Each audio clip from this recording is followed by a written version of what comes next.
l'Éternel qui lui a donné la force. Il reconnaît que c'est l'Éternel qui était son rocher, c'est lui qui était sa forteresse. Tu sais quoi, tu peux regarder dans ta vie aujourd'hui et reconnaître que si tu es ici aujourd'hui, c'est parce que Dieu a été bon envers toi. C'est parce que Jésus t'a protégé. C'est si la main de l'Éternel n'était pas sur toi, c'est que peut-être aujourd'hui tu serais déjà mort. Peut-être aujourd'hui tu serais déjà en prison. Peut-être aujourd'hui tu serais déjà peut-être à l'hôpital quelque part. Mais Dieu a veillé sur toi. Amen. Amen. Amen. Il a dit que chaque fois que je me suis écrié, loué soit l'Éternel, j'ai été délivré de tous mes ennemis. Tu sais quoi, si tu as des ennemis aujourd'hui, si tu as des démons qui essaient à s'en prendre dans ta vie, qui veulent t'empêcher de servir le Seigneur, tout ce que tu as fait, c'est de crier loué soit l'Éternel. Tout ce que tu as fait, c'est d'élever ta voix vers le Seigneur, de l'adorer. Et alors que tu adores le Seigneur, il va combattre tes combats. Alléluia. Peuple de Dieu, nous allons louer le Seigneur. Amen. Nous allons élever nos voix vers le Seigneur et le célébrer. Car l'Éternel est bon et sa miséricorde dure à toujours. Si on peut battre nos mains pour le Seigneur. Alléluia. Alléluia. Béni soit le Seigneur. Béni soit le Seigneur. Oh,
montre-moi sur cette situation, papa. Seigneur, montre-moi, Seigneur, comment, Seigneur, sortir de la paix. Montre-moi, Seigneur, comment, Seigneur, agir, papa. Oh, Seigneur, je vais attendre ta réponse, papa. Je vais attendre la réponse venant de l'Éternel. Oh, Seigneur, agis, Seigneur, aujourd'hui, papa. Oh, Père, je ne m'appuie pas, Seigneur, ni sur la lance, papa. Je ne m'appuie pas, Seigneur, ni sur les chevaux, papa. Je ne m'appuie pas sur les richesses, papa, ou même sur les habilités. Mais je m'appuie sur l'Éternel des armées. Et Seigneur, je vais attendre ta réponse, papa. Je vais attendre ta solution, Père. Seigneur, montre-moi la direction, papa. Oh non, Seigneur, nous n'allons pas être satisfaits, Seigneur, par la réponse du monde, papa. Nous n'allons pas être satisfaits, Seigneur, par le rapport des médecins, papa. Par le rapport, Seigneur, de la banque, papa. Nous n'allons pas être satisfaits, Seigneur, par notre rapport que ce soit. Mais nous voulons entendre de la part de l'Éternel. Oh,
Peut-être tu regardes devant toi et tu ne vois que deux chemins.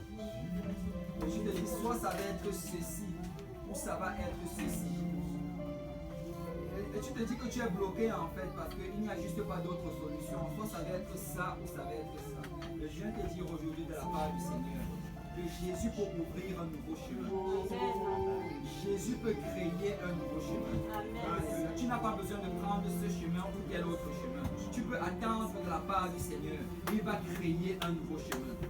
C'est peut-être au-delà de ta compréhension, c'est au-delà de ce que tu peux saisir. Mais laisse-moi te dire que Jésus peut créer un nouveau chemin. Juste demande-lui, Seigneur, crée-moi ce chemin. Seigneur, ouvre-moi cette porte. Oh Seigneur, peut-être c'est impossible, mais je sais que tu peux l'ouvrir. Amen. Alléluia. Dis à ton voisin, Jésus peut ouvrir cette autre chemin. Dis à ton voisin, Jésus va ouvrir ce chemin. Lui, il va ouvrir ce chemin. Alléluia. Est-ce qu'on peut battre nos mains pour le Seigneur?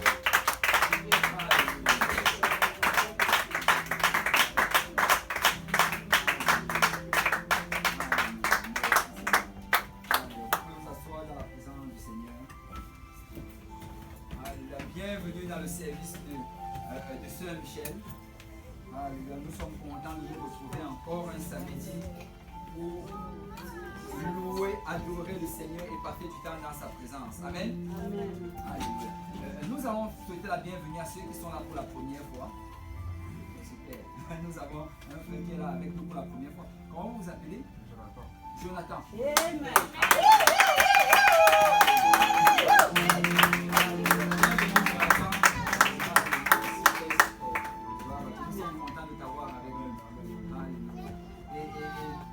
Pour les annonces,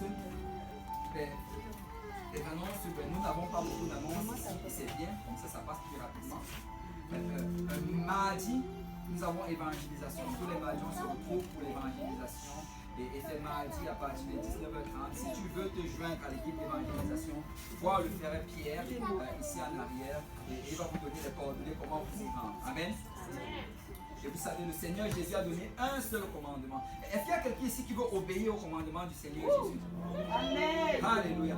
Moi, je veux obéir au commandement du Seigneur. Et vous savez, avant de partir, il a donné un seul commandement.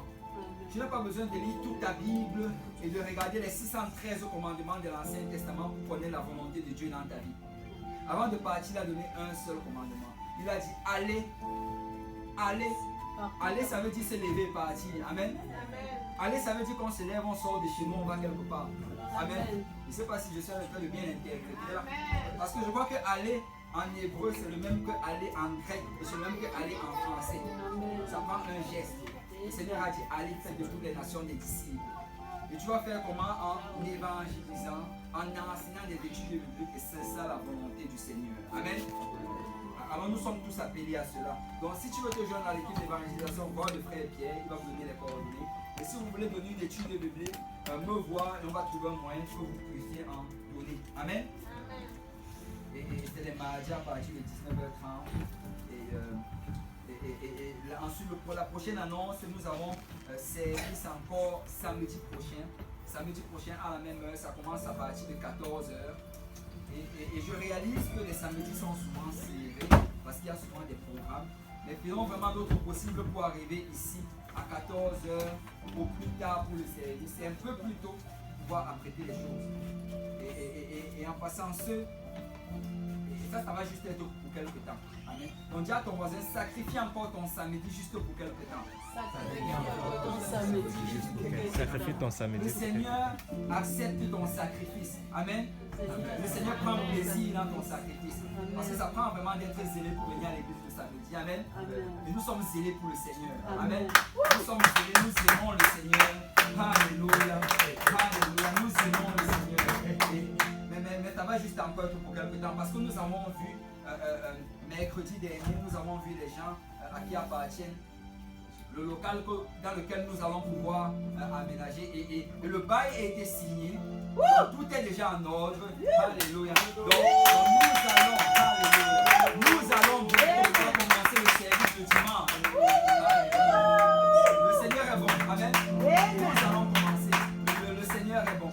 Et vraiment, c'est un endroit. Je sais que beaucoup ne l'ont pas encore vu. Peut-être que vous l'avez vu en photo, mais c'est vraiment un endroit magnifique. C'est très beau. Le Seigneur a tout préparé. L'endroit, il y a déjà le tapis. Il y a déjà les chaises. Et ce n'est pas n'importe quelle chaise. Ce sont vraiment des chaises qui sont. C'est magnifique. Il y a déjà un écran. Il y a déjà la chaise. Il y a même le sous-sol où on peut avoir l'école du dimanche. En fait, le lieu est juste magnifique. J'étais là-bas avec le pasteur ce mercredi. Et alors qu'on était en train de visiter, il regardait. Il se retourne, il me regarde. Après, il me dit que mince. C'est même plus beau que l'église de l'Est là présentement. Et là, je lui ai dit, pasteur, est-ce que tu veux qu'on change? Gloire au Seigneur. Mais nous rendons vraiment grâce au Seigneur parce que le Seigneur a tout apprêté. On n'aura même pas fait de travail de rénovation. On va juste essayer d'installer. Et moi, je crois vraiment. Je crois qu'on va rentrer d'une nouvelle dimension quand on va arriver là-bas. Parce que le fait qu'on va passer le dimanche, ça va faire ce que le Seigneur va envoyer encore plus de personnes. Cet environnement va se remplir très très rapidement. Amen. Alléluia. Si tu es excité pour cela, si tu peux pas.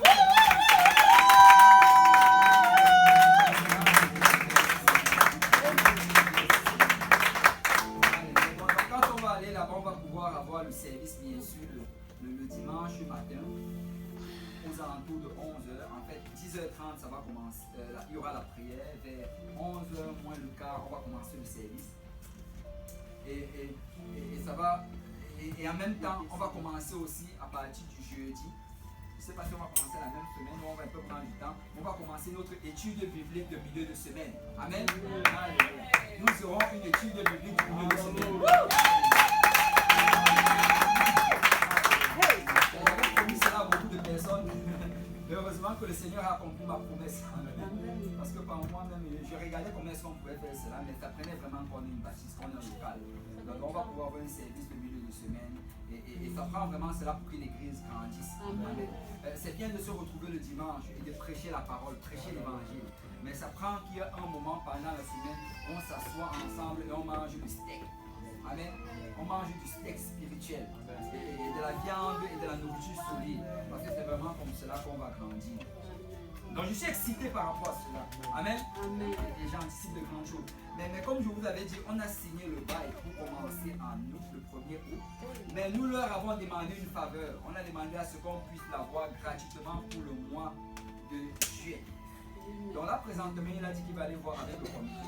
Le pasteur avec qui on parlait, il nous a dit que moi, il n'y a aucun problème, je pourrais vous le donner. Il faut que j'aille voir avec le comité parce que c'est le comité qui doit décider.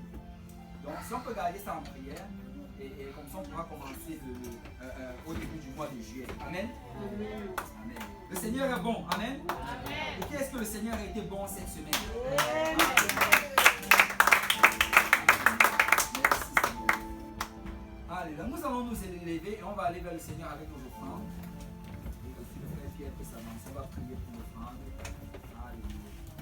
Et je vais vraiment vous encourager à être fidèle avec vos dîmes et vos offrandes parce qu'il va falloir qu'on paye pour le loyer de cette bâtisse-là. Et ça va nous coûter, 800 $ par mois, plus l'électricité qui va être environ 200 $ par mois. Donc, grosso modo, ça va être environ 1000 pièces par mois. Donc, si on ne paye pas, je risque d'être dans les trous.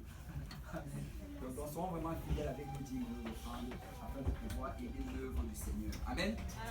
Si le frère peut prier pour l'offrande. Merci Père pour la grâce de ta bonté, Papa. Merci encore, Papa, pour ces portes ouvertes. Papa, avec assurance. Papa, bénis encore, Papa, bénis, Papa, chaque homme qui sont donnés de bon cœur. Bénis, Papa, ceux qui n'en ont pas encore, qui s'en donner, Papa, la prochaine fois. Et que ces offrandes, Papa, permettent, Papa, l'avancement. Seigneur Jésus, ça va être parce que nous avons ainsi prié. Que tout le monde dise au nom de Jésus. Au nom de Jésus. Alléluia. Vous pouvez vous asseoir dans la présence du Seigneur. Alléluia. Et nous rendons vraiment grâce au Seigneur parce que le Seigneur a fait de grandes choses. Et je vais justement, pendant qu'on prend l'offrande, je vais juste partager un peu ceci. Et je crois que j'avais déjà partagé cela dans le passé. Mais quand le Seigneur m'avait vraiment donné l'appel pour Saint-Michel, quand il m'a appelé, quand il nous a appelé à commencer l'œuvre ici, et tous ceux qui ne sont pas familiers avec cela, voilà comment l'œuvre va d'habitude commencer. Premièrement, ça prend que le Seigneur donne la direction. Vous savez, nous avons été appelés à gagner le Québec. On ne va pas se lever, on va juste aller commencer à prendre les églises partout. Parce que si on fait cela, sans avoir d'abord la direction du Seigneur, c'est sûr que ça ne va pas aller. Parce que ce qui va d'abord se passer, c'est un travail spirituel. Et le Seigneur va montrer une direction. Il va commencer à combattre avec les esprits qui seront là-bas. Et nous allons commencer dans la prière, dans le jeûne, à intercéder pour cet endroit-là. Et alors que le Seigneur va vraiment mettre l'ennemi sous nos pieds, là maintenant on va commencer, et ça va toujours commencer par des études bibliques. On commence à donner l'étude biblique. Alors qu'on donne l'étude biblique, ça commence à grandir. Et alors que ça grandit, là maintenant le Seigneur, quand il nous donne le feu, là on plante l'église à cet endroit-là. Il fait vraiment cela. Et c'est ça qui s'est passé avec l'église de Saint-Michel. L'œuvre va vraiment commencer dans la maison de maman Justine. Et on donnait l'étude biblique là-bas. Et alors qu'on était en train de donner, des gens venaient, des gens recevaient le Seigneur. On arrivait à des périodes où pratiquement chaque semaine, il y avait au moins 1 ou 2 personnes qui recevaient le Saint-Esprit. Et c'est allé comme ça pendant des mois et des mois et des mois. Et on a pu voir que le Seigneur était en train d'ouvrir une porte. Et c'est comme ça qu'on est venu. Il nous a montré cet endroit-ci. Et là, on a le service. Et là, il nous ouvre encore une autre porte. Mais, juste pour un peu expliquer, c'est vraiment ici que je voulais arriver. Parce que quand je priais au départ, quand je cherchais, Seigneur, montre-moi le territoire que tu veux qu'on couvre. Là, j'ai pris la carte de la ville et je cherchais où se trouve Saint-Michel. Et là, j'étais en train d'essayer vraiment de trouver où sont les alentours et les limites de Saint-Michel. Mais quand je cherchais, j'ai réalisé que la ville, en fait, ne considère pas Saint-Michel juste comme un arrondissement ou comme un district. Mais la ville englobe en même temps Saint-Michel, Villeray et Parc Extension. Est-ce qu'il y a quelqu'un qui a déjà vu la carte de la ville? Ouais. Quand tu regardes ça, là, ça englobe, on appelle ça l'arrondissement de Parc Extension, Villeray, Saint-Michel. Les trois sont englobés ensemble. Et quand j'ai regardé cela, bon, je me suis dit, Seigneur, ça c'est grand. Villeray, Parc Extension, Saint-Michel, c'est grand. Et là, je me demandais, je disais que bon, nous, on va juste se concentrer sur Saint-Michel. Mais là, qu'est-ce qui s'est passé? C'est que le Seigneur, quand il nous a ouvert cet nouvel endroit où on va partir, il ne s'est pas concentré sur ce que moi j'avais décidé. Il a décidé plutôt de nous envoyer plus aux alentours de Villeray Parc Extension. Donc l'endroit où on va se trouver présentement, ça ne va pas être ici, mais ça va plutôt être les limites de Villeray Parc Extension. Ça c'est, si tu regardes en fait, c'est déjà l'autoroute et la rue Saint-Laurent. C'est vraiment net vers cet endroit-là. Donc, le Seigneur ne voulait pas juste que je concentre mes yeux juste sur un endroit. Le Seigneur voulait nous dire que nous allons gagner l'arrondissement. Amen. Nous allons gagner tout celui-là. Le Seigneur dit que nous allons le gagner. Et s'il dit que nous allons le gagner, nous allons le gagner. Alléluia. Donc, ça c'est juste pour encourager quelqu'un. Écoute, peut-être avant c'était facile pour toi de te lever, de venir ici. Mais tu sais quoi, fais l'effort. Fais l'effort extra. Parce que le Seigneur va nous bénir à travers cela. Amen. Et on va s'arranger bien sûr en ce temps-là, peut-être de ce qu'on puisse prendre certaines personnes, les amener en voiture pour pouvoir accommoder certains. Mais nous devons vraiment être volontaires de faire le sacrifice parce que c'est pour l'œuvre du Seigneur. Alléluia. Alléluia. Merci Seigneur. Ok, sans plus tarder, on va aller dans la parole du Seigneur. On va tous se lever et on va aller dans le livre d'Hébreux chapitre 9. Hébreux chapitre 9. Et on va lire deux versets d'écriture, le verset 13 et le verset 14. Alléluia. Hébreux 9, verset 13 et verset 14. On peut le lire tous ensemble. Si vous y êtes, dites Amen. Amen. Si vous n'y êtes pas, dites j'arrive. J'arrive.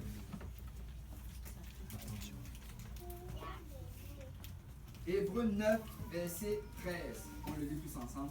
Car si le sang des taureaux et des boucs et la cendre d'une vache répandue sur ceux qui sont souillés sanctifie et procure la pureté de la chair, combien plus le sang de Christ, qui, par un esprit éternel, s'est offert lui-même sans tâche à Dieu, purifiera-t-il votre conscience des œuvres mortes afin que vous serviez le Dieu vivant. Alléluia. Et avec l'aide du Seigneur, je veux prêcher sur ce message. Applique le sang. Applique le sang. Tout avec ton voisin et pointe vers lui et dis-lui, applique le sang. Alléluia. Alléluia. Et nous allons aller vers le Seigneur en prière. Père Céleste, merci pour ton amour, pour ta grâce, Papa. Merci pour ta présence, Seigneur, que nous ressentons au milieu de nous. Père, nous prions, Seigneur. Alors, Papa, que nous allons rentrer, Seigneur, dans la prédication de la parole. Oins-moi le prédicateur, afin que j'apporte la parole, Seigneur, du Seigneur. Oins nos cœurs, Seigneur. Oins, Seigneur, nos pensées, Père, afin que nous recevons ta parole, Papa. Qu'elle trouve une place fertile dans nos cœurs et qu'elle produise du fruit digne de la vie éternelle. Transforme-nous, Père, alors que ta parole est prêchée et que ton esprit, Seigneur, est libre action au milieu de nous. Et Seigneur, en ton saint nom, nous reprimons tout esprit de distraction. Nous reprimons tout esprit de fatigue. Nous reprimons tout esprit de condamnation. Au nom de Jésus-Christ. Mais Seigneur, que ton esprit, Seigneur, fasse, Seigneur, ta volonté dans nous. Et nous ne voulons pas sortir d'ici comme nous sommes rentrés, mais nous voulons sortir changés, transformés par la puissance de ton esprit et par la puissance de ta parole. Père, c'est en ton seul nom que nous avons prié. Si l'assemblée peut dire au nom de Jésus. Au nom de Jésus. Alléluia. Si on peut battre nos mains pour le Seigneur avant de nous asseoir. Alléluia. Alléluia. Avant de t'asseoir, tout le temps encore avec ton voisin, dis applique le sang. Applique le sang. Alléluia. Vous pouvez vous asseoir dans la présence du Seigneur. Vous savez, quand tu regardes aujourd'hui, notre société présente est en train de traverser plusieurs crises. On a des crises économiques, on a des crises politiques et on a des crises même religieuses. Mais tu sais, une des crises en fait que la plupart de nous on traverse, aussi bien la société que l'individu, ce sont des crises psychologiques. Ce sont des crises dans la tête. Tu vas regarder aujourd'hui, tu vas entendre que des enfants de 14 ans traversent des dépressions. Ce sont des choses en fait qu'on n'aurait même pas pu imaginer dans le passé. La dépression c'était réservé pour des personnes âgées. La dépression c'était réservé pour des gens qui arrivaient dans la quarantaine. Mais aujourd'hui, des enfants de 14 ans traversent des dépressions. Tu entends des enfants dans les écoles primaires qui veulent se suicider. Pourquoi? Parce que nous traversons des crises psychologiques. Aujourd'hui, des gens vivent leur vie avec l'anxiété, dans la peur, dans la crainte. Des gens vivent toujours en se posant des questions. Regardez, aujourd'hui, le stress est arrivé à un niveau tellement élevé dans notre société. On devient stressé pour tout et pour rien. Les moindres nouvelles nous stressent. Et même la société actuelle, c'est comme si Leur but premier, c'était juste de nous stresser. Quand tu regardes dans les journaux, ça va juste être des nouvelles négatives. Est-ce qu'il y a quelqu'un qui a lu le journal récemment? Est-ce que dans le journal que tu as lu, tu as trouvé ne serait-ce qu'une nouvelle positive? Non. Dans le journal, on n'annonce pas que qu'un enfant est né en bonne santé. On va t'annoncer qu'il est né avec tout genre de problèmes mentaux et physiques. Dans le journal, on ne va pas t'annoncer que, oh oui, tel quartier à Montréal-Nord, ils ont eu la paix et ils se sont réjouis, ils ont eu un pique-nique. On ne va pas te dire qu'il y a eu un pique-nique ce week-end. Les gens ont mangé et ont dansé. Non, non. On va t'annoncer qu'il y a eu des échanges de coups de feu. Il y a eu la bagarre. Dans le journal, on ne va pas t'annoncer que l'économie va de mieux en mieux, mais on va t'annoncer que c'est la crise et la crise et la crise. C'est toujours les mauvaises nouvelles.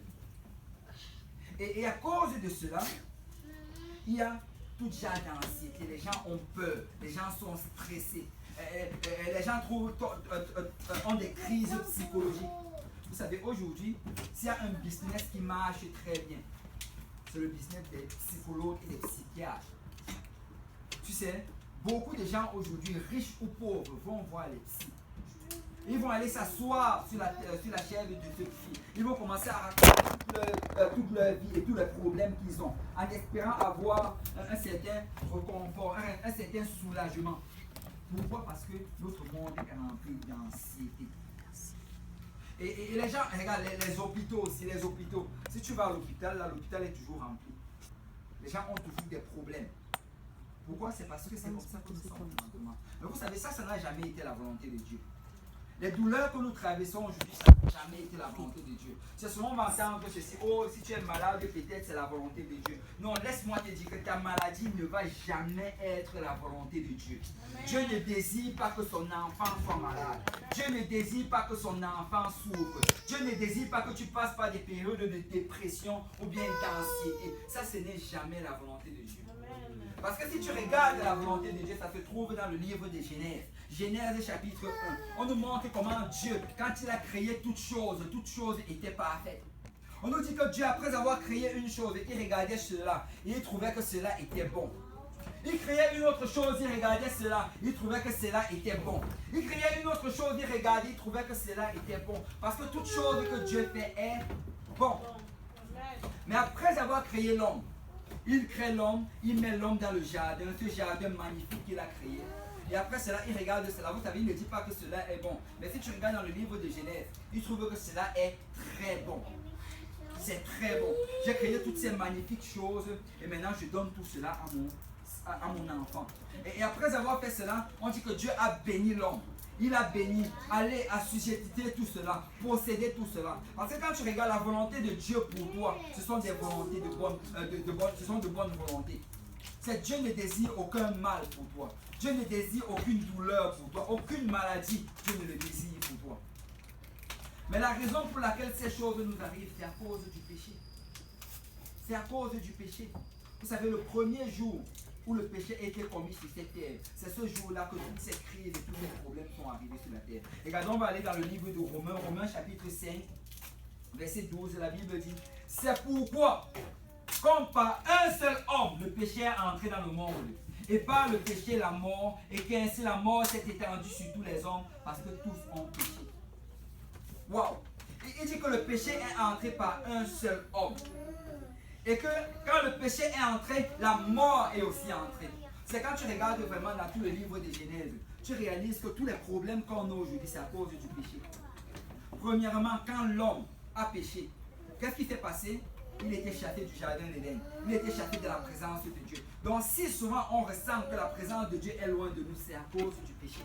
Dieu ne désire pas être loin de ses enfants. Regarde, après cela encore, quand il était chassé, la Bible nous dit qu'ils ont commencé à souffrir, les condamnations de Dieu sont tombées sur eux. Ils ont commencé à travailler. Avant, ils n'avaient pas besoin de travailler. Ils avaient juste à manger le fruit de la terre que Dieu leur donnait. Mais maintenant, le Seigneur a dit que la terre va vous donner des épines. La terre va vous donner des mauvaises herbes et des ronces. Et si vous voulez manger, ce sera à la sueur de votre front. Si aujourd'hui tu travailles, c'est souvent les gens regardent le travail et disent, oh, le Seigneur m'a béni avec un travail. Au départ, le travail, c'est une malédiction. Et encore aujourd'hui, c'est une malédiction. Je ne dis pas par là qu'on ne doit pas travailler, parce que la malédiction, c'était que si tu ne travailles pas, tu ne vas pas manger non plus. Donc nous devons travailler, mais réalisons que c'est une malédiction. Réalisons que quand nous allons retrouver le Seigneur à la fin des temps, nous n'aurons plus à travailler. Ce sera un lieu magnifique où le Seigneur sera notre lumière, où il va pourvoir à tous nos besoins. Nous serons juste dans sa présence en train de le louer et de l'adorer pour l'éternité. Mais toutes ces choses que nous traversons aujourd'hui, c'est à cause du péché. La maladie dans nos vies aujourd'hui, c'est à cause du péché. Dans le jardin d'Éden, il n'y avait pas de maladie. Et vous savez, même l'hiver, je le mentionne souvent, l'hiver c'est à cause du péché. L'hiver, ce n'est pas une création de Dieu pour nous bénir. Non, non, non. La Bible nous montre exactement quand l'hiver a commencé dans la Bible. L'hiver a commencé après que le monde ait péché et que le Seigneur ait fait tomber le déluge sur la face de la terre. Quand Noé et sa famille sont sortis du bateau, il a dit qu'à partir de maintenant, il y aura les saisons. À partir de maintenant, il y aura l'été, il y aura le printemps, il y aura l'automne, il y aura l'hiver. Et tout cela, c'est à cause du péché. Donc, ne me jugez pas si je n'aime pas l'hiver. Certaines personnes vont souvent dire, oh oui, mais l'hiver, c'est Dieu qui a créé cela, c'est bon. Non, non, non, c'est à cause du péché. C'est à cause du péché. Mais regardez le verset 13. Car jusqu'à la loi, le péché était dans le monde. Et le péché n'est pas imputé car il n'y a point de loi. Cependant, la mort a régné depuis Adam jusqu'à Moïse. Même sur ceux qui n'avaient pas péché par une transgression semblable à celle d'Adam, lequel est la figure de celui qui devait venir. Tu sais, on nous dit ici que Adam a péché en premier. Mais tu sais, souvent on aime trop pointer vers ce vieux Adam. Et dit qu'à cause d'Adam, nous sommes dans nos problèmes aujourd'hui.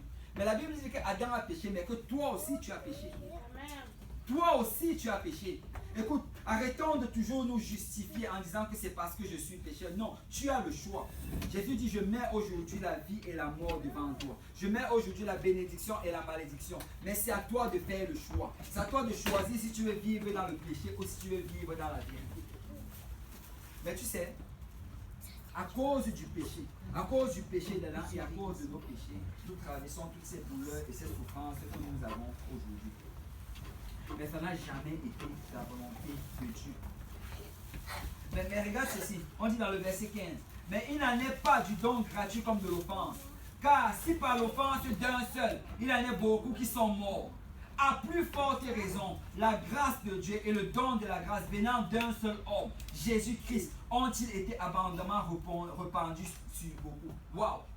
Regarde, dans la Bible, il y a ce principe-là. On appelle cela un représentant légal.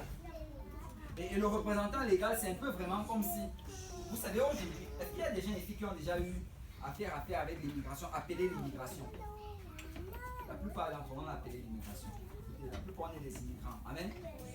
On a déjà eu à les appeler. Je ne sais pas, peut-être pour le permis de travail ou bien pour ta résidence permanente. Mais tu sais, quand tu leur appelles, souvent, tu as le choix de donner le nom d'un représentant légal qui peut te représenter. Bon.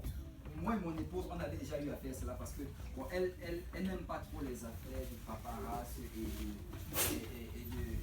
et d'immigration et toutes ces choses-là. Donc la plupart du temps, elle va laisser ce fardeau-là entre mes mains. Bon, ce n'est pas que moi-même j'aime cela, mais c'est juste que je n'ai pas le choix.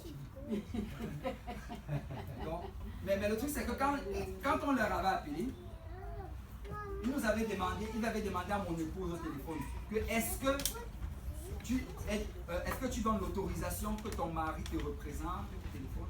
Et là, elle a dit que oui, je donne. Et c'est là que je pouvais la représenter. Et ça, c'est vraiment un représentant légal. Et tout ce que j'allais dire, on allait considérer cela comme si c'est elle qui l'avait dit. Tout ce que j'allais prendre comme décision, ils allaient le considérer comme si ça venait vraiment d'elle. Mais vous savez, dans la parole de Dieu, on nous présente aussi ce concept. Adam, en fait, était notre représentant légal dans le jardin d'Éden. Adam, en fait, tout ce que Adam avait pris comme décision, ça s'écoulait exactement sur nous. Tout ce que Adam avait fait et tout le jugement qui était tombé sur nous, ça tombe également sur nous aujourd'hui. Parce que Adam a péché, la Bible a dit que celui qui va manger, Dieu avait dit que celui qui allait manger de ce fruit défendu allait mourir.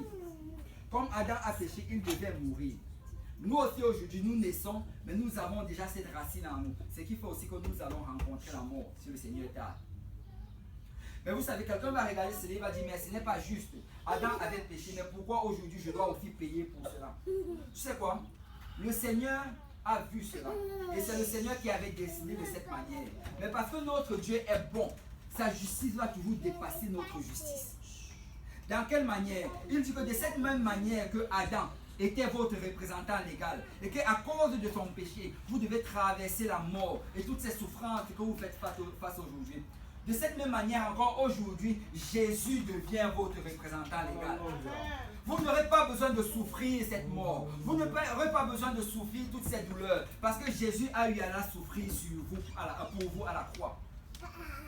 Et regarde, il le donne vraiment de cette manière-ci. Il dit ceci. Il dit, par l'offense d'un seul, il en est beaucoup qui sont morts. À plus forte raison, la grâce de Dieu et le don de la grâce venant d'un seul homme, Jésus-Christ, ont-ils été abondamment répandus sur beaucoup. Adam a péché et à cause de cela, nous vivons ce que nous vivons aujourd'hui. Mais tu sais quoi? Jésus est mort à la croix. Et à cause de cela, nous avons la vie aujourd'hui. À cause de cela, notre nom est marqué dans le livre de vie. À cause de cela, notre relation est encore en accord avec le Seigneur aujourd'hui. Il a rétabli ce que Adam avait brisé. Et regarde, il dit, et il n'en est pas du don comme de ce qui est arrivé par un seul qui a péché. Car c'est après une seule offense que le jugement est devenu condamnation, tandis que le don gratuit devient justification après plusieurs offenses. Il dit ceci, que ce n'est même pas cela. La grâce de Dieu est même encore plus grande que cela. Dans quel sens? Adam a commis un seul péché. Et là, le jugement est tombé sur lui. Mais vous savez quoi? Nous aujourd'hui, nous n'avons pas commis un seul péché. Nous avons commis beaucoup de péchés.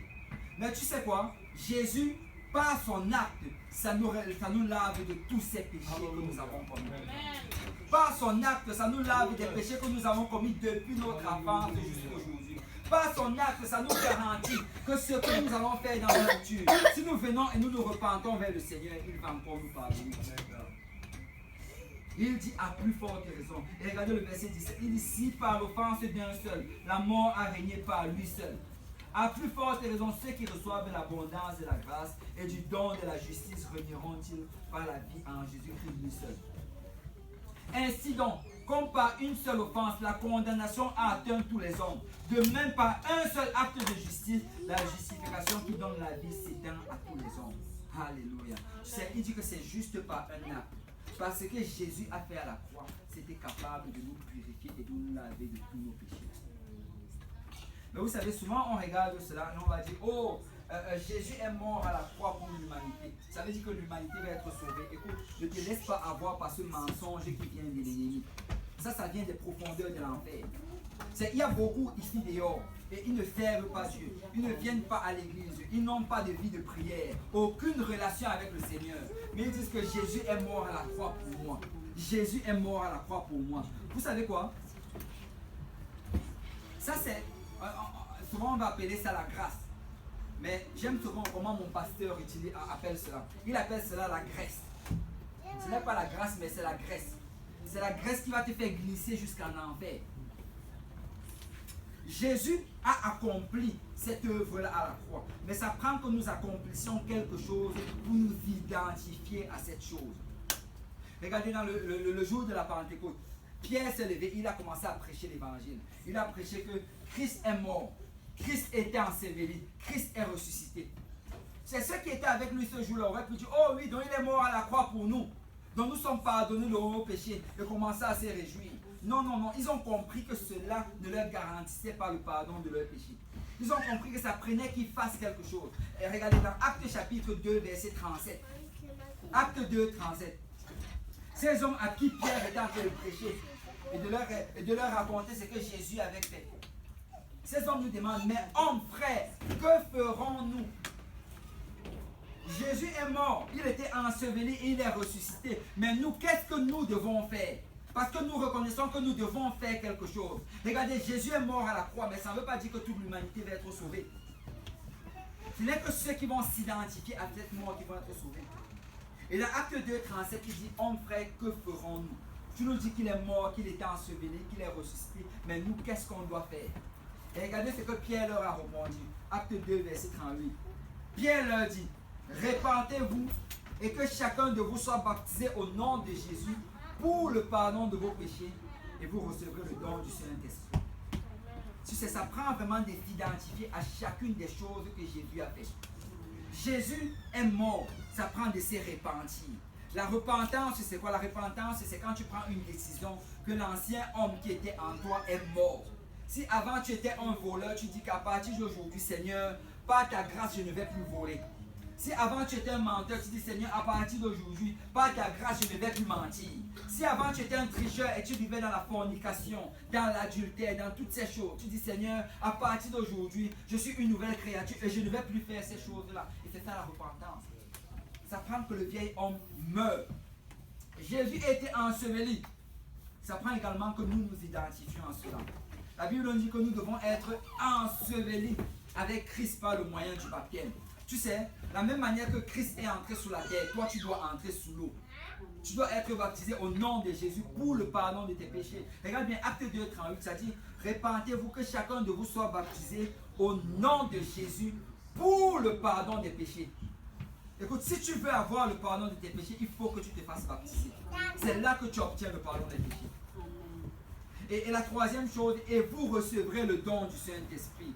Et regarde, la même manière que Jésus est ressuscité le troisième jour, si tu obéis à l'évangile, le Seigneur va te remplir du Saint-Esprit. Et comme preuve que tu le reçois, tu vas parler une nouvelle langue. Amen. Et ça prend vraiment cela pour entrer dans l'alliance. Ça prend cela pour saisir ce que le Seigneur Jésus te donne. Mais tu sais quoi, quand tu regardes vraiment, la Bible nous dit que l'Ancien Testament, c'est l'ombre des choses à venir. Amen.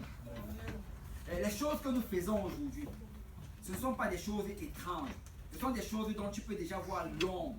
Tu peux déjà voir le symbole dans l'Ancien Testament. Et si tu vas dans le livre de Lévitique, Lévitique chapitre 16, dans ce livre-là, ça c'est un livre que les gens n'aiment pas souvent lire, mais il y a beaucoup de trésors dans le livre de Lévitique. Dans Lévitique chapitre 16, on nous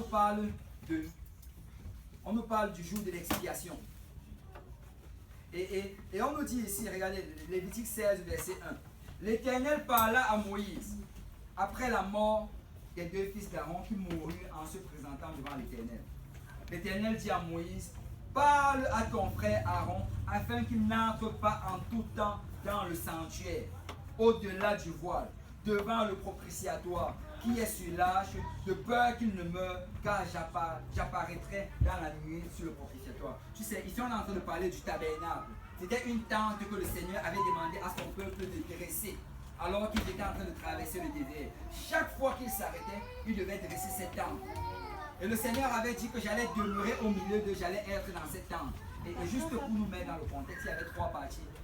Il y avait deux parties dans le tabernacle. Il y avait un lieu qu'on appelait le lieu saint, l'autre lieu qu'on appelait le lieu très saint.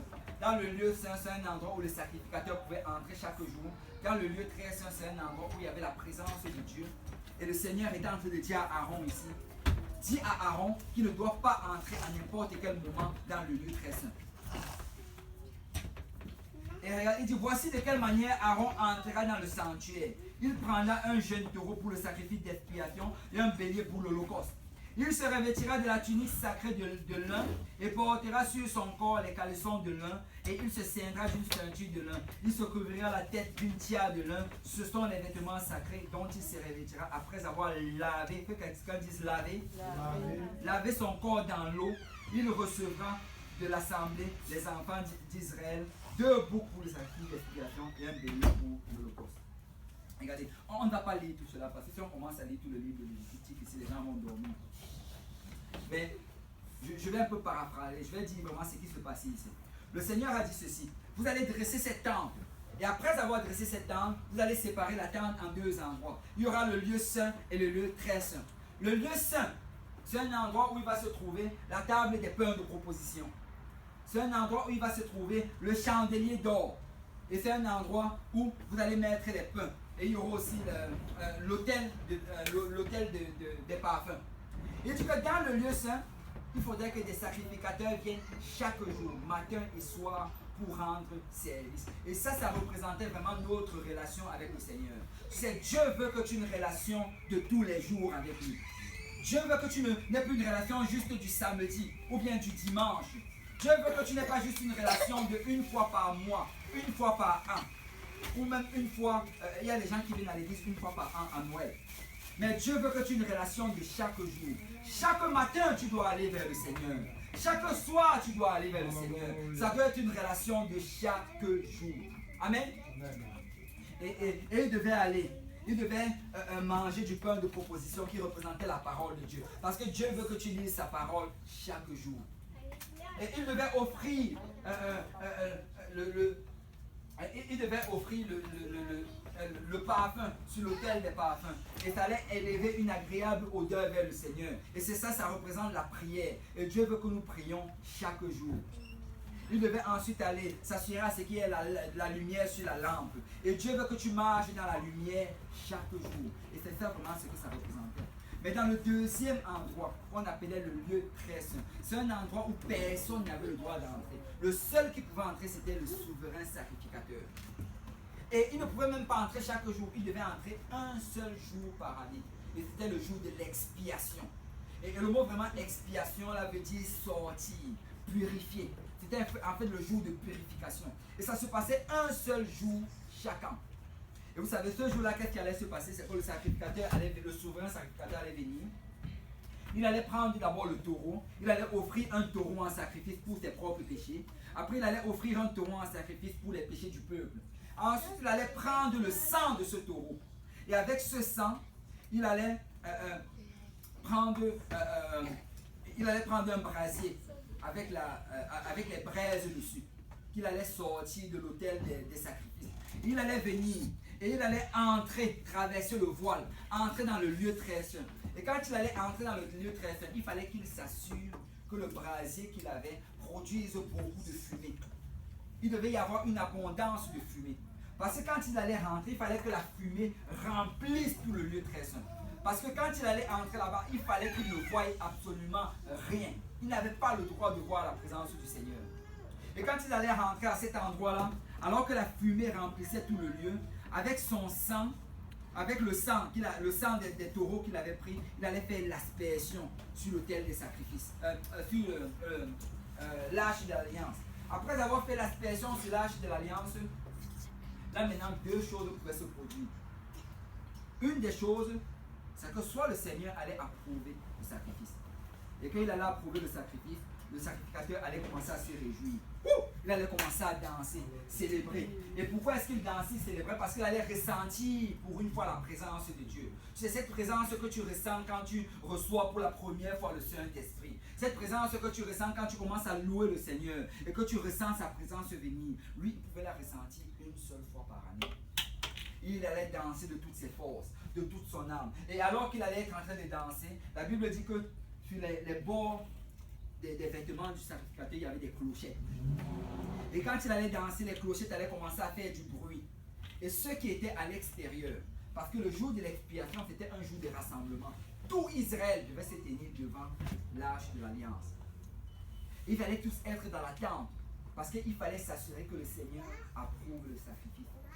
Quand ils allaient entendre le bruit des clochettes cliquer, faire du bruit, là, de l'extérieur, ils allaient savoir que le sacrifice a été approuvé. Et tout le peuple allait commencer à louer le Seigneur. Ils allaient célébrer Dieu, adorer le Seigneur, célébrer et danser. Et ça allait être un jour de réjouissance. Mais il y avait une deuxième possibilité. La deuxième possibilité, c'était que Dieu pouvait ne pas accepter le sacrifice. Vous savez, souvent on a l'impression que Dieu accepte tous nos sacrifices. Non, il y a des sacrifices que Dieu n'accepte pas. Il y a des sacrifices qu'on fait juste peut-être pour se faire voir. Dieu ne va pas les accepter. Il y a des sacrifices qu'on fait peut-être juste parce qu'on veut comme tordre la main de Dieu. J'offre ceci, j'attends que tu me donnes aussi, Seigneur. Dieu n'accepte pas ces sacrifices. Les sacrifices que Dieu accepte, ce sont des sacrifices qu'on fait avec un cœur sincère. Ce sont des sacrifices qu'on fait en sachant que Seigneur, je n'attends rien de toi. Tu m'en as déjà assez donné. Tu m'as déjà assez béni. Tu as déjà tellement pourvu dans ma vie que ce que je te donne aujourd'hui, c'est jusqu'en reconnaissance. Je reconnais que tu étais bon envers moi. Je te sers parce que tu étais bon envers moi. Vous savez, on doit commencer à servir le Seigneur juste sur la base de la reconnaissance. Arrête d'attendre toujours des choses de Dieu. Sers le Seigneur par reconnaissance. C'est souvent, et le service de Dieu, si on doit le faire avec excellence, ça va être un service qu'on fait avec reconnaissance. Pour faire l'œuvre du Seigneur, ça prend d'agir juste avec reconnaissance. Écoute, je vais enseigner des études bibliques parce qu'on m'a enseigné une étude biblique. Le Seigneur m'a béni et je connais cette parole et je vais la donner. Même si ça prend que je dépense de mon carburant, même si ça prend que je dépense de mon temps, de mon énergie, je vais aller le faire. Je vais aller évangéliser parce que quelqu'un m'a prêché l'évangile. Et aujourd'hui, je sais le Seigneur, j'ai cette présence en Dieu, j'ai cette connaissance de Dieu et la présence de Dieu est dans ma vie. Et je suis reconnaissant de cela et c'est pour ça que je vais aussi aller prêcher l'évangile. Nous devons servir le Seigneur sur la base de la reconnaissance. Mais tu sais, à ce moment-là, si le Seigneur n'approuvait pas le sacrificateur allait tomber sur le champ, il allait mourir. Et tu sais, avant qu'il n'entre dans le lieu très saint, on allait d'abord attacher une corde sur son pied. Parce que personne n'avait le droit d'entrer dans le lieu très saint à part le souverain sacrificateur. Donc s'il tombait et mourait, la seule chose qu'on allait faire, c'est qu'on allait tirer la corde, le traîner jusqu'à ce qu'il arrive à l'extérieur. Et là, on allait chercher son fils pour le remplacer. Mais vous savez, ceci vraiment, ça représente la manière comment est-ce que le Seigneur pardonne nos péchés. Pour avoir le pardon des péchés ce jour-là, il fallait que le sang des taureaux soit pris et jeté sur l'arche, ce qui représentait la présence de Dieu. Ça prenait de donner le sang de ces taureaux. Et ce sang-là, quand le Seigneur allait voir le sang, il allait prendre ce sang-là comme étant le sang qui était versé pour les péchés du peuple. Et ça allait leur épargner la colère de Dieu encore pendant 1 an jusqu'au prochain sacrifice. Parce que la Bible dit que sans le sang, il n'y a pas pardon de péché. Sans effusion de sang, il n'y a pas pardon de péché. Quand tu regardes dans toute la Bible, ça a toujours pris le sang pour que le péché soit pardonné. C'est si tu veux avoir tes péchés pardonnés, ça prend que le sang de Jésus soit appliqué sur toi. Si tu veux obtenir aujourd'hui le pardon du Seigneur et vivre dans la paix, dans la joie, ça prend que le sang de Jésus soit appliqué sur toi. Écoute, tant que ce sang ne sera pas appliqué sur toi, tu ne vas jamais avoir la paix. C'est aujourd'hui, comme je le mentionnais au départ, les gens vont vers les psychologues, ils vont vers les psychiatres, ils vont vers les médecins parce qu'ils veulent avoir la paix. La paix ne va jamais venir dans ton âme si le sang de Jésus n'est pas appliqué dans ta vie. Ça prend que tu te fasses baptiser au nom de Jésus pour le pardon de tes péchés. Alors que on te plonge dans l'eau, le sang de Jésus te retrouve dans l'eau et tu es complètement purifié de tes péchés. Et la Bible dit que ceux qui sont en Christ sont une nouvelle créature. Toutes choses anciennes sont passées et toutes choses deviennent nouvelles. Écoute, si tu combats avec des choses, applique le sang dans ta vie. Si tu fais face à des situations, applique le sang dans ta vie. Parce que dès le moment que tu vas traverser le sang de Jésus, toutes ces autres choses vont rester en arrière. Parce que le pouvoir du pardon est dans le sang. Amen. Et ce jour-là, c'était le jour de l'expiation. Le sang du taureau devait être appliqué. Mais regardez dans le livre d'Hébreux, Hébreux chapitre 9, verset 13. La Bible dit, car si le sang des taureaux et des boucs et la cendre d'une vache répandue sur ceux qui sont souillés sanctifie et procure la pureté de la chair, combien plus le sang de Christ qui par un esprit éternel cet autel même sang à Dieu purifiera-t-il votre conscience des œuvres mortes afin que vous serviez le Dieu vivant. Tu sais, la première chose que ça prend d'abord, c'est que tu appliques le sang de Jésus dans ta vie au travers du baptême. Mais après cela, alors que tu vas vivre ta vie avec le Seigneur, alors que tu vas traverser, alors que tu vas aller au travail, tu vas aller à l'école, tu vas vivre dans ton quartier, laisse-moi te dire qu'il y aura des situations dans ta vie qui vont toujours vouloir te retirer et t'amener vers des choses mortes. Tu auras toujours cette tentation, la forte de retourner en arrière. Tout ce qui va se passer autour de toi, ça va être comme une oppression dans toi. Parce que ta vie chrétienne va aller en opposition avec la vie du monde. Ta vie chrétienne sera vraiment un contraste de comment est-ce que le monde est en train d'aller. Si quelqu'un sait le Seigneur ici depuis quelque temps, je suis sûr que tu as réalisé en fait que tu es en opposition à ce que le monde fait. Ce que tu fais, le monde regarde cela comme une folie. Ce que tu fais quand les gens te regardent, ils se disent qu'il y a quelque chose qui te manque, une case qui te manque. Parce que ta vie va en opposition à cela, à celui du monde.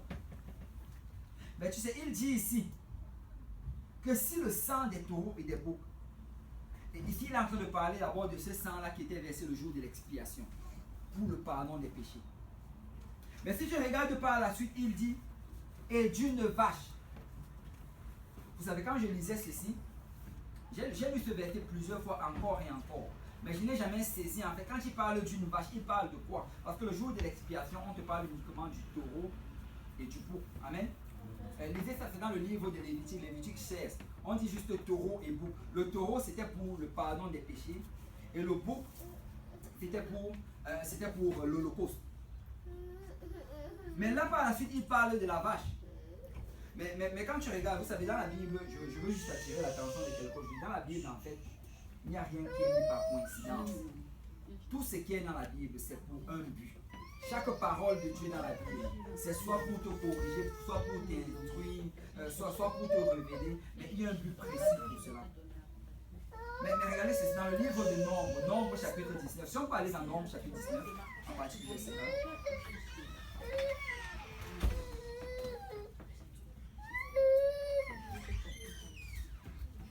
1. Nombre 19, verset 1. La Bible dit, l'Éternel parla à Moïse et à Aaron et dit, voici ce qui est ordonné par la loi que l'Éternel a prescrite en disant, parle aux enfants d'Israël et qu'ils t'amènent une vache rouge, que quelqu'un dise rouge, sans tache, sans défaut corporel et qu'il n'y ait point porté de jour. Vous la remettrez au sacrificateur Éléazar qui la fera sortir du camp et on l'égorgera devant lui. Le sacrificateur Éléazar prendra du sang de la vache avec le doigt. Il en fera 7 fois l'aspersion sur le devant de la tente d'assignation.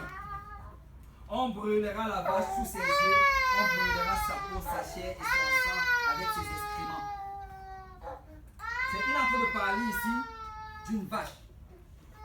Il dit qu'on devait prendre une vache et qu'on devait la présenter devant le sacrificateur. Et le sacrificateur, on devait égorger cette vache, prendre le sang de la vache, l'asperger 7 fois devant la tente, et après cela, prendre la vache, aller et la brûler complètement. On devait la brûler entière.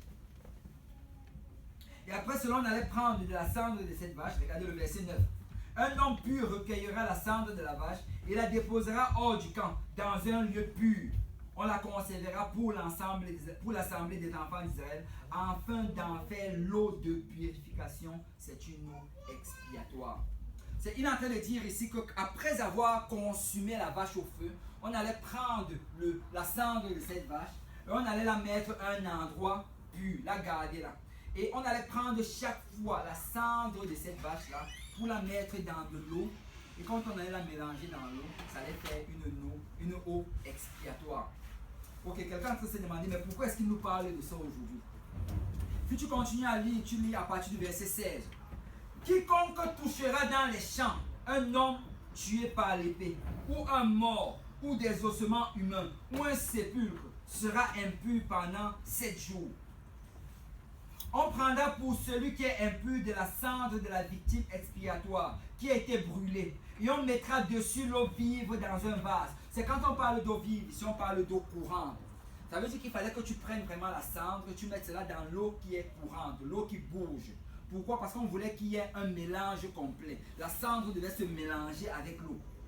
Un homme pur prendra de l'hysope et le trempera dans l'eau. L'hysope, c'était vraiment comme un petit arbuste, des petites feuilles. Il devait tremper cela dans l'eau, puis il en fera l'aspersion sur la tente, sur tous les ustensiles et sur les personnes qui sont là, sur celui qui a touché des ossements, un homme tué ou un mort ou un sépulcre. Il dit, celui qui est pur fera l'aspersion sur celui qui est impur le 3e jour et le 7e jour. Il le purifiera le 7e jour. Alléluia. Il lavera ses vêtements et se lavera dans l'eau et le soir il sera pur. Ok. Ici, le Seigneur est en train de dire ceci. Qu'on allait prendre cette vache, après l'avoir égorgée, la consumer au feu, prendre de la cendre. Et on devait garder la cendre de telle manière à ce que souvent, quand quelqu'un allait sortir, il allait peut-être partir être dans un champ. Et dans le champ, il allait voir un homme mort. S'il touchait le corps de ce mort-là, selon la loi, il devenait impur. Et pour être purifié, ça prenait qu'il aille voir le sacrificateur. Et on allait prendre de l'eau courante, on allait prendre de la cendre de la vache, et on allait mettre dans cette eau-là, la mélanger, prendre l'hysope, un peu trempé, et asperger ça sur lui. Et c'est comme ça qu'il allait être purifié. Si même s'il ne touchait pas un mort, s'il touchait juste à quelque chose qu'un mort avait touché, tout ce qui avait à voir avec la mort, ça prenait qu'il passe par la purification. Vous savez, depuis que quelqu'un... Est-ce qu'il y a des gens ici qui ont déjà été baptisés au nom de Jésus? Amen. Depuis que tu as été baptisé au nom de Jésus, est-ce que tu as encore péché? Oui, nous avons encore péché. Mais vous savez quoi? Si tu as encore péché, le Seigneur, même dans l'Ancien Testament, il avait prévu quelque chose pour cela. On n'avait pas besoin de refaire l'expiation pour toi. Mais la chose qu'on devait faire, c'est qu'on devait s'assurer à ce que tu passes à travers ce processus-ci. Et quand tu regardes vraiment les détails du processus, le Seigneur disait qu'on devait prendre une vache rousse. Et roux, en fait, ici, quand tu regardes vraiment en hébreu, ça signifie une vache qui était rouge. Elle devait être rouge. Et après avoir pris la vache qui était rouge, on devait s'assurer qu'elle n'ait pas de taches, qu'elle n'ait pas de défauts, qu'elle n'ait jamais porté un jour. Et ça représente vraiment, c'est le même symbolisme avec l'agneau qui devait être pur. Et après avoir pris cela, on devait la sacrifier, comme si on la sacrifiait pour les péchés. Et après on devait prendre sa cendre. La cendre qui devait sûrement être rouge, parce qu'elle devait être mélangée au sang et tout cela. Et on devait la mettre dans l'eau. Et ça représente vraiment de l'eau qui est de l'eau qui est teintée par le sang de Jésus. Et cette eau-là devait être utilisée pour la purification. Et tu sais, chaque fois que quelqu'un faisait face à la mort, chaque fois que quelqu'un touchait quelque chose d'impur, tout ce qu'il avait à faire, c'est venir voir le sacrificateur et on aspergeait cette eau-là sur lui. Chaque fois que quelqu'un faisait face à quelque chose qui devait le retirer du camp, qui devait l'éloigner du peuple de Dieu, il devait juste venir voir le sacrificateur et on devait asperger cette eau-là sur lui. Mais tu sais quoi, dans le livre d'Hébreux, la Bible nous dit que cette eau-là, en fait, ça représentait ce que nous avons besoin aujourd'hui pour avoir la purification de nos péchés. Parce que regarde bien ce qu'il dit dans Hébreux chapitre 9, verset 14. Combien plus le sang de Christ qui par un esprit éternel s'est offert lui-même sans tache à Dieu purifiera-t-il votre conscience? Que quelqu'un dise conscience. Des œuvres mortes afin que vous serviez le Dieu vivant. Waouh, tu sais, il dit ici que même si maintenant tu as le pardon de tes péchés, parce que tu es en train de vivre dans un monde corrompu, parce que tu es en train de vivre dans un monde où le péché abonde, où le mal abonde, où on te montre le mal et le péché continuellement pendant toute la journée, et ton âme est souillée, et tes pensées sont souillées, et tes désirs même sont corrompus à cause de cela. Tu sais quoi? Le sang de Jésus est encore capable de te sauver aujourd'hui. Le sang de Jésus est encore capable de te purifier. De la même manière que ce sang-là qui se trouvait dans l'eau était capable de purifier leur corps qui était impur. Ce sang aujourd'hui peut purifier encore tes pensées. C'est très souvent on regarde, et les enfants de Dieu aujourd'hui, même dans la maison du Seigneur, il y a des gens qui sont déprimés. Même dans la maison du Seigneur, il y a des gens qui traversent l'angoisse, l'anxiété, qui traversent la dépression, ils traversent la solitude et ils sont amers et tristes. Tu sais quoi, ce n'est pas la volonté du Seigneur que tu te ressentes comme cela. Ce n'est pas la volonté du Seigneur que tu regardes ta vie et que tu aies l'impression que ça ne va nulle part. Ce n'est pas la volonté du Seigneur que tu regardes et que tu aies l'impression que tu passes de défaite après défaite. C'est le diable qui est en train de te mentir. C'est ce que le diable va toujours faire. C'est qu'il va te faire voir une image. Et cette image-là va cacher ce que le Seigneur a en réserve derrière pour toi. Mais tu sais quoi? Tu dois te lever et prendre le sang de Jésus et appliquer sur tes pensées. Et dire, le Seigneur Jésus a décidé que je vais prospérer. Le Seigneur Jésus a décidé que je vais aller de l'avant. Et peu importe ce que le diable dit, je le reprime au nom de Jésus. Nous devons souvent nous lever et commencer à nous parler nous-mêmes. C'est souvent ça prend qu'on se parle. Souvent on cherche juste quelqu'un pour nous dire, oh dis-moi ce que le Seigneur veut. Non. Souvent le Seigneur veut que tu te parles à toi-même. Parce que le pouvoir de la vie et de la mort se trouve au bout de ta langue. C'est ce que tu te dis qui va arriver. Si tu te dis que oh ça ne va pas aller, ça ne va pas aller. Mais si tu te dis qu'au nom de Jésus, je reprime Satan, ça va aller. Au nom de Jésus, je reprime Satan, je vais guérir. Au nom de Jésus, je reprime Satan, mes enfants vont servir Dieu. Au nom de Jésus, je reprime Satan, mes pensées vont s'aligner avec la volonté du Seigneur. Nous devons appliquer le sang de Jésus sur nos pensées. Nous devons appliquer le sang de Jésus sur nos actions. C'est de la même manière que le sang de Jésus était capable de purifier leur corps des œuvres mortes. Le sang de Jésus est capable de purifier nos pensées. Il peut purifier tes pensées. Dieu ne veut pas que tu aies des pensées sombres. Jésus ne veut pas que tu aies des pensées qui te dégradent. Jésus ne veut pas que tu aies ces pensées-là suicidaires. Ça ne vient pas de Dieu. Reconnais que ça vient du diable. Ça vient du diable. Et tu sais quoi? La dernière fois que j'ai lu ma Bible, la Bible a dit que nous devons résister à Satan et il va fuir loin de nous. C'est le problème souvent, c'est que nous ne savons pas ce que nous devons résister, nous ne savons pas ce que nous devons nous soumettre. Nous devons réaliser ceci. La Bible, il y a une réaction, il y a deux choses en fait qui vont se présenter chaque fois dans ta vie. Il y a la condamnation, il y a la conviction. La conviction, ça va venir de Dieu. Et quand tu ressens la conviction va te demander de te repentir. Et je ressens un puissant esprit de conviction aujourd'hui. La conviction te demande de changer ton style de vie, d'arrêter de faire ce que tu es en train de faire. Tu sais que c'est contre la volonté du Seigneur. Tu sais que Dieu t'a appelé à de nouvelles choses. Dieu t'appelle dans une nouvelle vie. Dieu veut que tu arrêtes ces choses-là parce que tu n'es pas un enfant du diable. Tu es un enfant de Dieu. Et quand tu ressens cette conviction, la seule réponse appropriée par rapport à cela, c'est l'obéissance. Répands-toi et obéis à la parole du Seigneur. Mais tu sais, de l'autre côté, il y a ce qu'on appelle la condamnation. La condamnation, ça ressent un peu la même chose. Sauf que quand la condamnation vient, ça ne te dit pas de te repentir, mais ça te dit de te suicider. Ça te dit que tu ne vas pas y arriver. Ça va juste aller de mal en pire.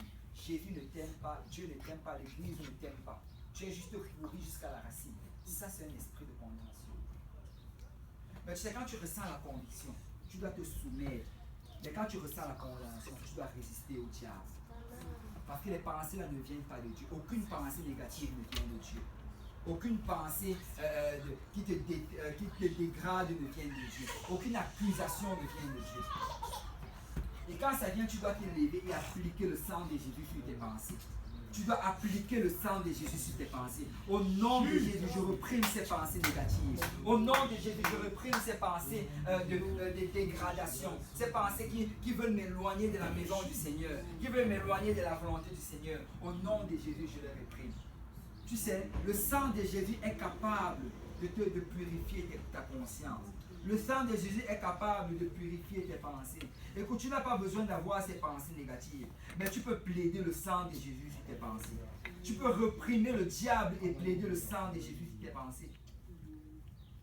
Il dit que ce sang-là va purifier votre conscience des œuvres mortes afin que vous serviez le Dieu vivant. Tu sais, si tu as du mal à servir le Seigneur, ça prend que tu appliques ces pensées, ce sang-là dans tes pensées. Ça prend que tu commences à prier, Seigneur, je soumets mes pensées, Seigneur, à ton sang. Je soumets ma volonté à ton sang. Je soumets mes désirs à ton sang. Je ne veux pas faire ce qui me plaît, mais je veux faire ce que toi, tu me demandes de faire. Nous devons appliquer cela. Et regardez le verset 15. Et c'est pour cela qu'il est le médiateur d'une nouvelle alliance, afin que la mort, étant intervenue pour le rachat des transgressions commises sous la première alliance, ceux qui ont été appelés reçoivent l'héritage éternel qui leur a été promis. Si tu veux recevoir l'héritage éternel, ça prend que tu apprennes à appliquer le sang de Jésus. Vous savez, nous devons être des chrétiens à la gâchette facile. Je ne sais pas s'il y a des gens ici qui ont vu des films western, les films des cowboys. J'aimais beaucoup les films des cowboys. Et j'aimais cela parce que les gens étaient souvent rapides à dégainer. La moindre chose, tu sors la mauvaise parole là. Et vous savez, le Seigneur veut que nous agissions comme ça avec le diable. Amen. Le Seigneur veut que nous soyons rapides, que nous dégainions facilement avec le diable. Le médecin vient te dire, écoute tes enfants, cette maladie-là est incurable. Au nom de Jésus, il va guérir. On vient te dire, oh tu vois ta situation présente, elle est désespérée. Au nom de Jésus, elle va arriver.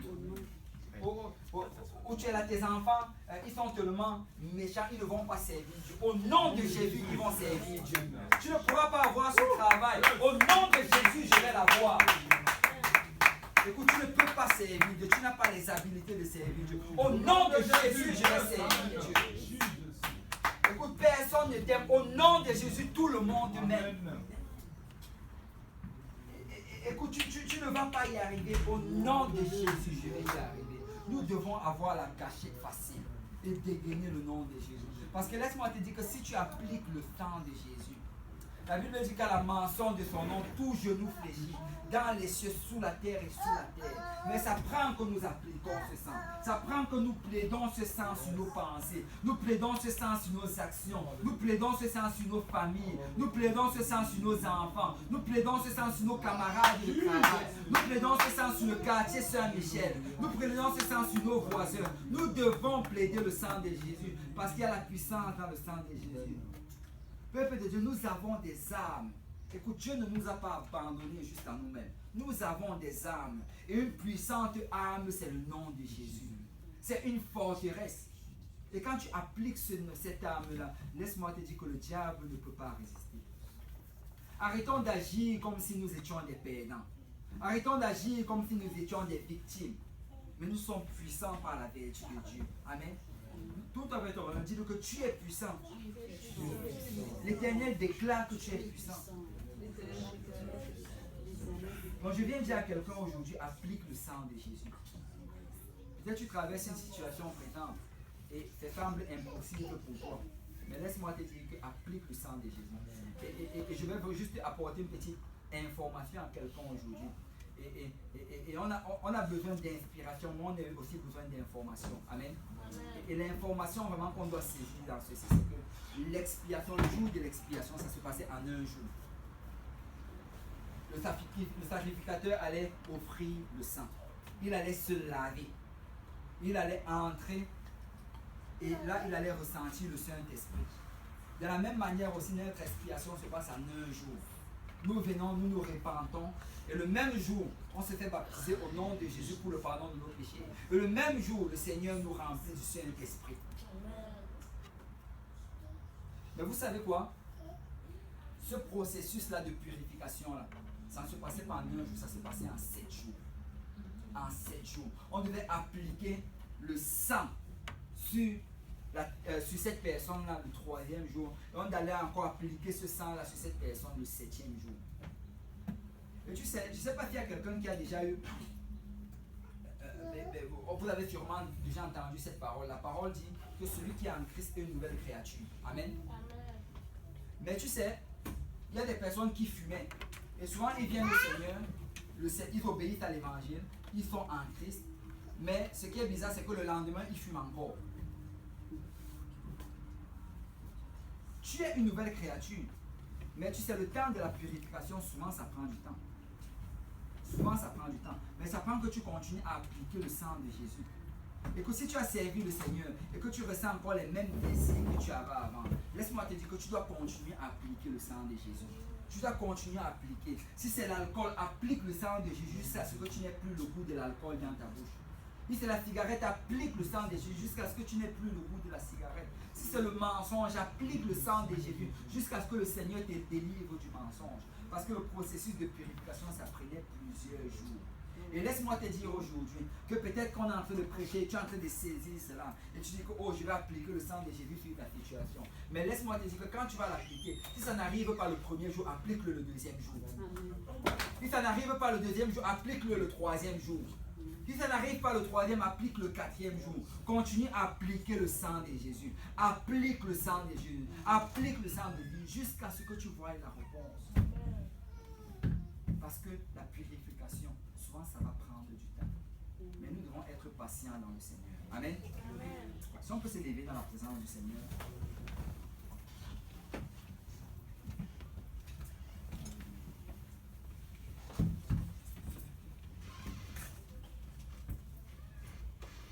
Alléluia. Le sang de Jésus, c'est le plus beau cadeau que Dieu ait fait à l'humanité. Le sang, c'est la solution à tout problème. Le sang, c'est la solution à toute situation.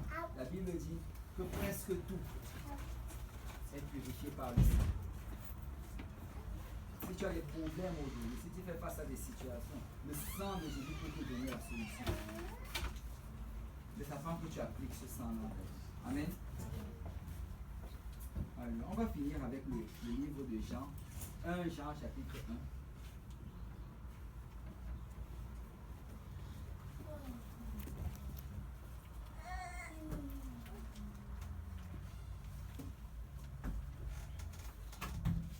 Jean chapitre 1 verset 5, la Bible dit: la nouvelle que nous vous avons apprise de lui et que nous vous annonçons, c'est que Dieu est lumière et qu'il n'y a point en lui de ténèbres. Si nous disons que nous sommes en communion avec lui et que nous marchons dans les ténèbres, nous mentons et nous ne pratiquons pas la vérité. Bon, Jacques est en train de dire ici que si on dit qu'on sert le Seigneur, mais qu'il y a les ténèbres dans notre vie, on est en train de mentir. Et vous savez, ça nous même qu'on ment, parce que Dieu voit.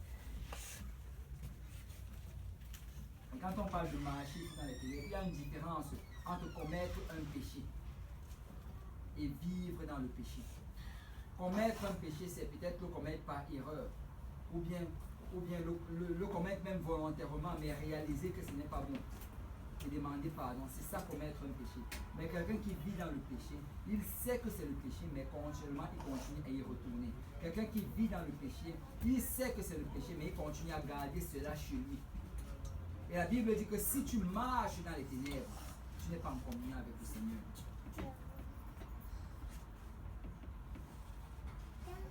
Il dit que mais si nous marchons dans la lumière, comme il est lui-même dans la lumière, nous sommes mutuellement en communion. Et le sang de Jésus, son Fils, nous purifie de tout péché. C'est le Seigneur est en train de te dire aujourd'hui que si tu marches dans la lumière, si tu vis une vie de repentance, que tu te décides que Seigneur, je vais faire tout ce que ça prend pour te servir. Je vais faire tout ce que ça prend pour marcher dans tes voies. Et que quand tu tombes, tu te relèves, tu demandes pardon et tu abandonnes ces choses. Si tu vis comme cela, tu es en train de marcher en communion avec le Seigneur. Et alors que tu marches en communion avec le Seigneur, le sang de Jésus est continuellement aspergé sur tes pensées. Le sang de Jésus est continuellement aspergé sur ta vie. Dès le moment que tu tombes, dès que tu te relèves, tu es déjà pardonné de tes péchés. Parce que le sang est continuellement aspergé sur toi. Même si tu as l'impression souvent que Dieu n'est pas avec toi, Dieu est avec toi parce que tu es en train de marcher avec lui. Et ça, c'est marcher en communion avec le Seigneur. Alléluia. Je viens juste te dire à quelqu'un aujourd'hui tu as encore cet accès devant toi aujourd'hui. Aujourd'hui, tu peux encore appliquer le sang de Jésus dans ta vie. Alléluia. Et nous allons prendre le temps de nous avancer. On va s'avancer, on va prendre un peu le temps de prier avant de partir. Mais je veux vraiment qu'on vienne et qu'on plaide le sang de Jésus sur nos pensées. Je veux qu'on plaide le sang de Jésus sur nos vies. Alléluia. Alléluia. Si on peut élever nos voix avec le Seigneur, on peut nous parler.